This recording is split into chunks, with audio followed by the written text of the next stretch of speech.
नमस्कार, पूजास किचनमध्ये तुम्हा सर्वांचे खूप खूप मनापासून स्वागत। तुम्ही गाजराचं लोणचं कधी पाहिलंय का? आणि पाहिलं असेल तर कधी खाल्लंय का? एकदम चविष्ट आणि कुठेच न भेटणारं असं गाजराचं लोणचं चला आता बनवूया घरच्या घरी। एकदम सोपी रेसिपी आहे। कुठल्याही प्रकारचा वेळ न घालवता आपण रेसिपीला पटकन सुरुवात करणार आहे आणि तुम्ही स्किप न करता व्हिडिओ पूर्ण बघा, म्हणजे तुम्हाला पण सहजपणे ही रेसिपी घरी बनवता येईल। तर चला मग सुरुवात करूया। इथे मी आता पहिल्यांदा गाजर घेतलेले आहे। ह्या गाजरवरच मी सगळं साल काढून घेतलेलं आहे। आधी गाजर आपल्याला स्वच्छ धुवून घ्यायचे आहे, त्यानंतर हे सगळं साल मी काढून घेतलं आहे। आता ह्या गाजराचे आपल्याला जसं लोणचं करायचं, ज्या आकारात तुम्हाला कट करायचे त्या आकारात तुम्ही कट करू शकता। मी एकदम अशा कमी फोडी म्हणजे छोट्या छोट्या फोडी करणार आहे। तुमच्याकडे जर लाल गाजर असेल तर त्यामध्ये इथे व्हाईट असा पापुडदा राहतो, तो पापुडदा आपल्याला काढून टाकायचा आहे। आता ह्या गाजर मध्ये नाहीये तर मी आता डायरेक्टली कट करून घेत आहे। आता कोणी कोणी काय करतं, असं उभ्या खापांचं डायरेक्ट असं डायरेक्ट लोणचं टाकतं। तर आपल्याला असं न करता एकदम कमी फोडी म्हणजे छोट्या छोट्या फोडी कट करून घ्यायच्या आहे।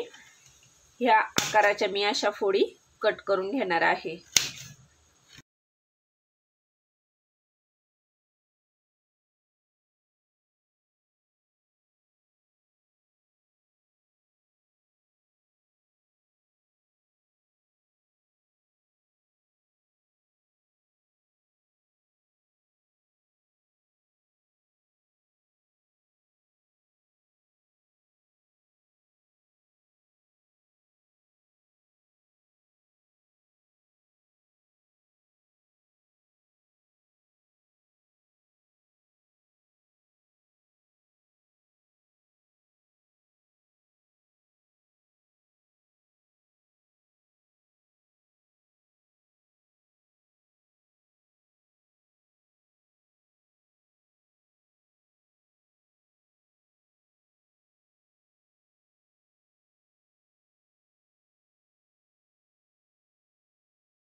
अशाच मराठी रेसिपी बघण्यासाठी पूजास किचनला लगेच सबस्क्राइब करा। जरीच घंटी आहे त्याच्यावरही प्रेस करा, म्हणजे लवकर रेसिपी तुमच्यापर्यंत येईल।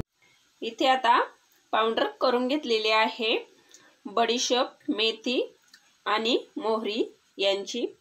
आता आपल्याला सामान हे लागणार आहे। हिंग पाहिजे आहे, गूळ, मिरची पावडर, आमचूर पावडर, चवीप्रमाणे मीठ, लसूण बारीक कट केलेला असे छोटे छोटे तुकडे करून घ्यायचे आहे।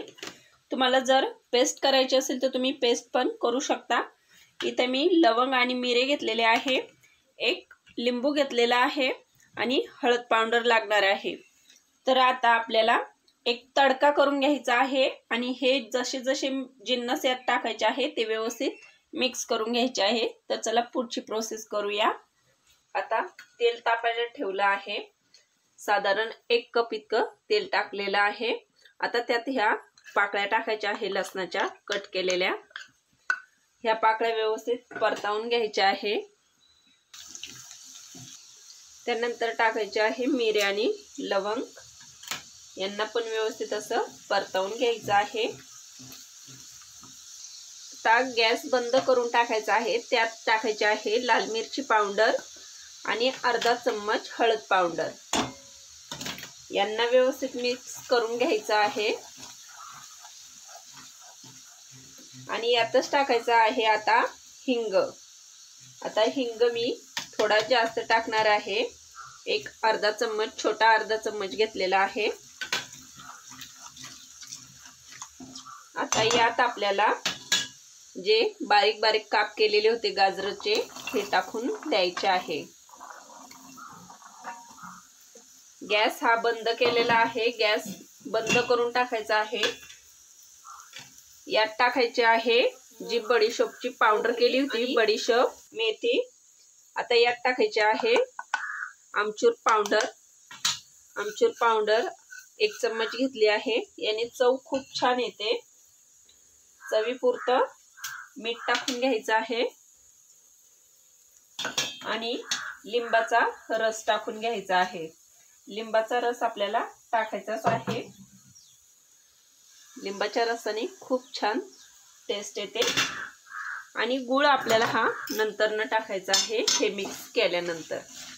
आता हे सगळं व्यवस्थित असं मिक्स करून घ्यायचं आहे।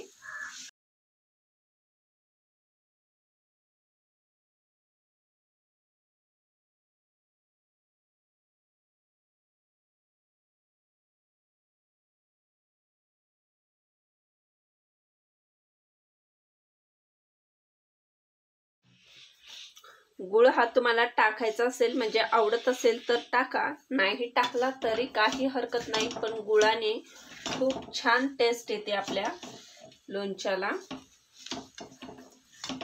आणि आता हे थंड झालं की आपल्याला काचेच्या बरणीमध्ये भरून ठेवायचं आहे। सहजपणे हे लोणचं वर्ष 2 वर्ष टिकतं।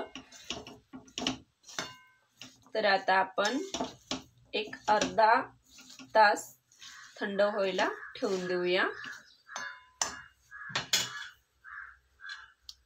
आता हे लोणचं मी 2 दिवस सलग मुरून दिलेलं आहे आणि मुरल्यानंतर हे ऑटोमॅटिकली तेल सोडायला सुरुवात करतं। तर तुम्ही बघू शकता पहिले आपण जेव्हा परतलं होतं त्यावेळेस कोरडं कोरडं होतं आणि भरपूर सारं आता तेल सोडलेलं आहे। तर खूप छान रेसिपी आहे, सुगंध तर इतका तुम्ही पण नक्की ही रेसिपी ट्राय करा आणि पूर्ण रेसिपी बघितल्याबद्दल थँक्यू सो मच।